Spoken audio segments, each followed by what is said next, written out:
Today on CityCast Denver. You know that icky feeling you get when you have to gas up your Subaru on the way to the mountains? It really sits right at the crux of what old Denver and new Denver, not even new Denver, but modern Denver and, 1980s Denver. You love the outdoors, you want to save the planet, but you also need oil and gas to live that Colo-radical life. It's time to talk about the double standard that we'd rather forget. The great majority of North Face's products, jackets, backpacks, outdoor pants, shirts, shoes, hats, etc., are dominantly made out of the oil and gas that we so proudly produce. Today is Tuesday, June 15th, 2021. I'm Paul Caroli, and this is CityCast Denver.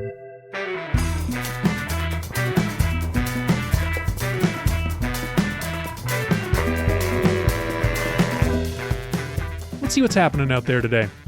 We're looking at a slim chance of rain and thunderstorms this afternoon, but apart from that, it should be sunny with highs nearing the triple digits. Oh, and a reminder for my fellow gardeners out there.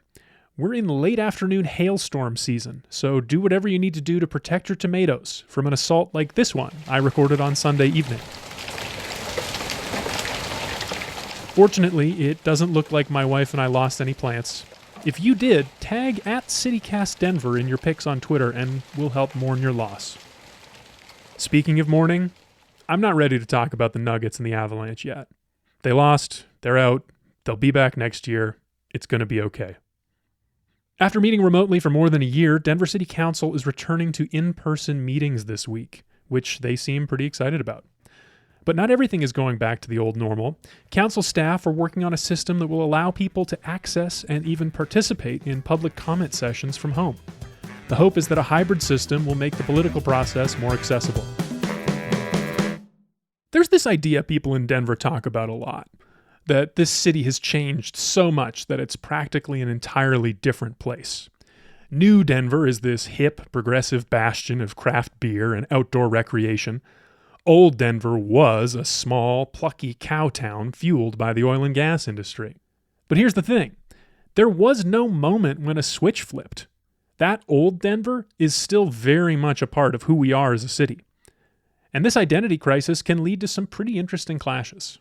These jackets are made out of oil and gas and made with oil and gas. And their main target market, outdoor recreation, which I'm an enthusiast of, only became and remains a possible human endeavor because of oil and gas. Does this microphone sound all right? Yeah, this does sound pretty good. Good. Glad to hear it. Greg Avery covers the energy industry for the Denver Business Journal. And for the past few months, he's been following a conflict between two of Denver's biggest economic drivers. The embattled oil and gas industry versus VF Corp, the massive outdoor apparel company that owns brands like the North Face and JanSport. Greg Avery, welcome to CityCast. Oh, thank you for having me on. So Greg, I just saw a provocative new billboard go up here in Denver, and I'm hoping you're the right person to help me unpack it. I'll describe for the listener, it's all black with white text that reads, "That North Face puffer looks great on you, and it was made from fossil fuels." And it's signed, "Your friends in the oil and gas industry." What do you make of that? Well, it's part of a broader campaign that Colorado oil and gas companies, and one executive in particular who's spearheading it, want to bring to the attention of people, which is that companies that want to promote themselves environmentally often want to distance themselves from the very things that make their products. And in this case, the North Face uses a lot of petrochemical fabrics and things like that in their products. And back a few months ago, they got crosswise with the oil industry. And now the oil industry, and one company in Denver in particular, has decided that we want to call them out on this. And it's gotten a lot of attention. So they're picking a fight. Definitely. I'm Chris Wright, CEO of Liberty Energy. North Face recently came out against my industry, even refusing to let one of my competitors put their company logo on a North Face jacket. I went through North Face's website of wide-ranging products, and I failed to find a single product that wasn't made out of oil and gas. All right, let's go back to that moment 6 months ago. How did this conflict start? Well, the North Face, like a lot of high-profile apparel companies, outdoor gear makers, they sell co-branded products. Your company can get a jacket with, that's made by the North Face with your logo on it. And well, the North Face got a request from a Houston fracking company called Innovex Downhole Solutions that ordered 400 jackets from the North Face as co-branded products to give to their employees around the winter holidays, around Christmas. The company's CEO says North Face told him it doesn't want to be associated with oil and gas because it doesn't meet its brand standards. And so for the North Face, which is owned by VF Corp, which has just moved to Denver in 2019, this is part of a new branding effort. They're trying to make this like climate awareness a bigger part of what it means to wear the North Face. Is that right? Yeah, and it's a big part of their branding. They say that they're trying to become more sustainable, both in their branding and also in their supply chain. And, to that end, they didn't want to have these Houston oil and gas company employees walking around with North Face jackets co-branded. And the CEO of that company complained to Houston TV stations. The story got picked up by the Financial Times.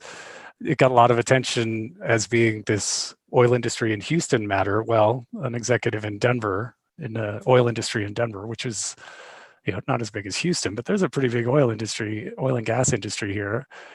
He noticed that and realized, wait a minute, VF is our corporate neighbor. They're 8 blocks away from our headquarters, and here they are dissing on the oil and gas industry. I'm not going to stand for this. And he decided to do something about it. Globally, 60% of all clothing fibers are made out of oil and gas.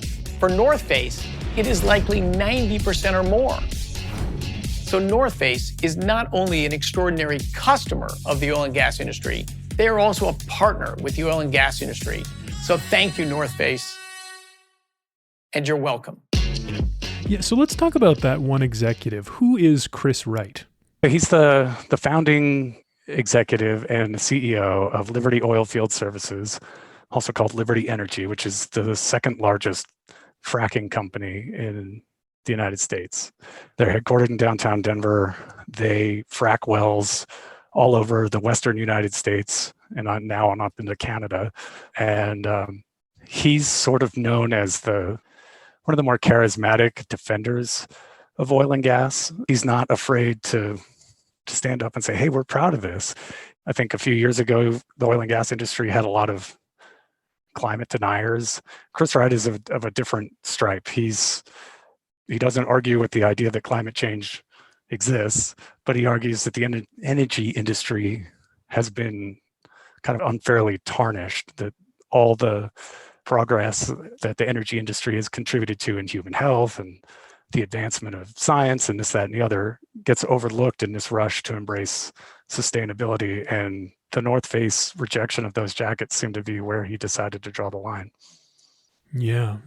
So it really seems like this North Face decision to reject these jackets, like it seems like it hit home particularly for Chris Wright and the Denver oil and gas industry.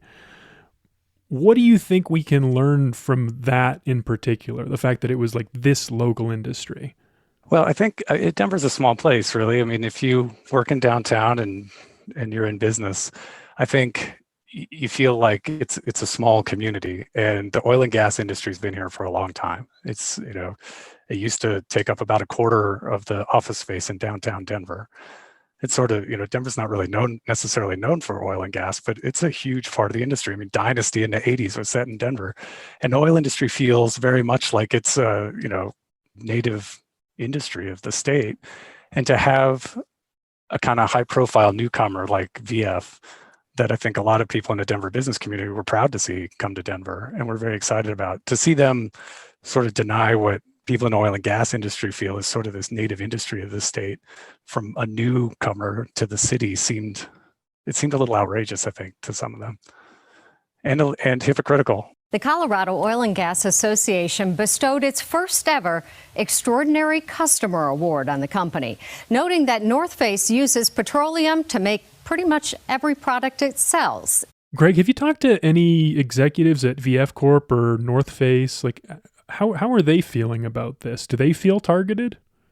I think it initially caught them off guard a little bit that there was this reaction. I think the executives for North Face have not talked to me, or as far as I'm aware, anybody in the oil and gas industry.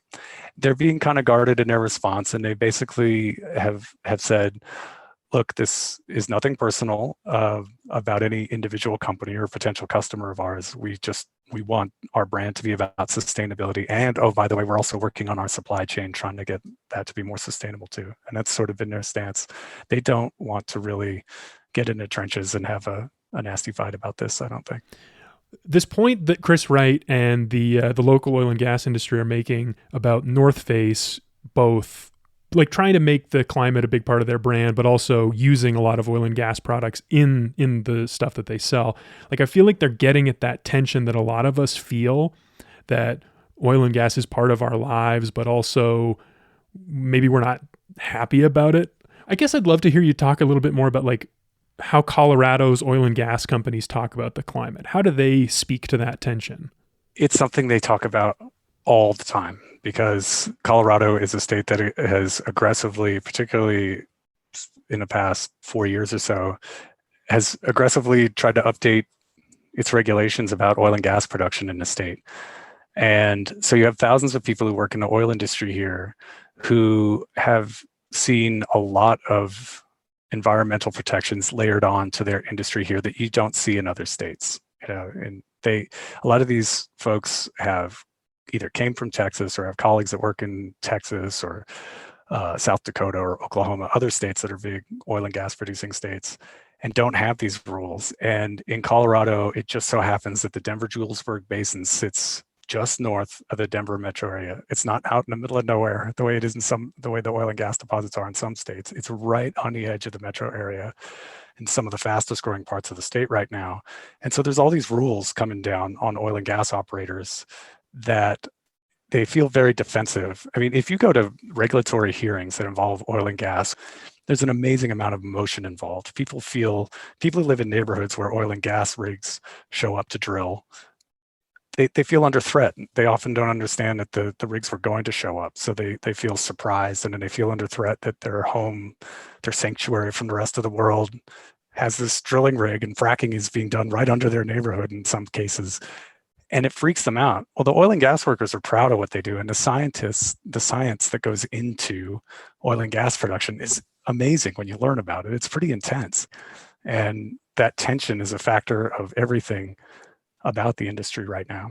Yeah, I mean, the North Face campaign is just like a perfect window into that tension. North Face claims its stance is based on climate change concerns, but that is not consistent with the facts. The largest factor driving down U.S. greenhouse gas emissions by far has been the technology advancements from our industry. What do you think this conflict says about Denver in 2021? I think it really sits right at the crux of what old Denver and new Denver, the culture clash.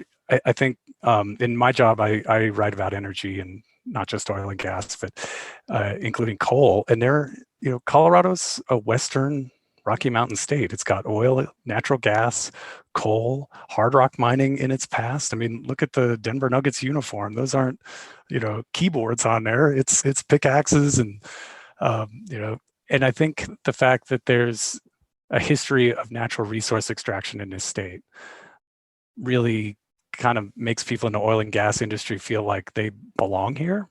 And not that VF doesn't, but that there is a massive sort of feeling of underappreciation, that they're under the gun all the time. And, climate activists have good reason to worry. I mean, if you spend a lot of time thinking about the effects of climate change and hear that clock ticking of how long we have to resolve the emissions problem that we've created for ourselves, there's an urgency that activists have, and it really, to be on the receiving end of that for oil and gas industry people, I think it really heightens the emotion, particularly when they feel like they're sort of a legacy industry for this whole region. Yeah, maybe they'll talk it out in the Starbucks line downtown when everybody gets back to work. Yes, post-pandemic there'll be a lot to talk about. Greg Avery, thanks so much for joining us on CityCast. Oh, thanks for having me. It's fun to talk about.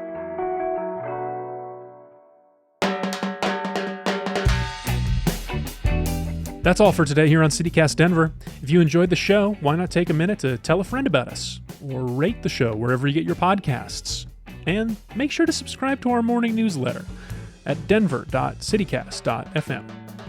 We'll be back tomorrow morning with more news from around the city. Until then, I hope you have a really nice day.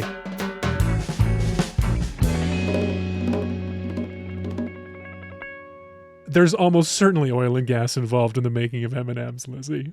Almost certainly.